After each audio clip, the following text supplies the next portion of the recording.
Walking అనేది చిన్నదైనా దీని ప్రభావం జీవితాన్ని పూర్తిగా మార్చగలదు. ఆరోగ్యంగా, ఆనందంగా ఉండటానికి రోజు మనం వాకింగ్ చేసుకోవాలి. రోజుకి కనీసం 30-45 నిమిషాలు నడవడం అలవాటు చేసుకోవాలి. ఈ 30 మినిట్స్ నడవడం వల్ల మనకి ఎన్నో హెల్త్ బెనిఫిట్స్ ఉంటాయి. సాధ్యమైనంత వరకు ఉదయం ప్రకృతిలో నడవడం ఆరోగ్యానికి మంచిది.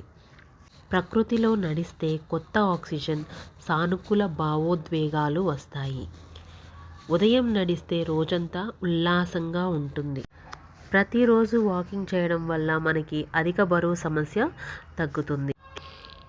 రోజు వాకింగ్ బోర్ కొడుతుంది అనుకునే వాళ్ళు ఫ్రెండ్స్తోటో, కుటుంబ సభ్యులతో కలిసి నడవడం వల్ల మానసిక ఉల్లాసాన్ని పెంచుతుంది.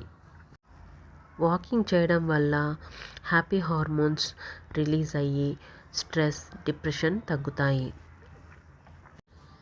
ప్రతిరోజు వాకింగ్ చేయడం అలవాటు చేసుకున్న వాళ్ళకి హ్యాపీగా నిద్ర పడుతుంది. ఎలాంటి స్ట్రెస్, డిప్రెషన్ లేకుండా హ్యాపీగా నిద్రపోగలుగుతారు. Thank you.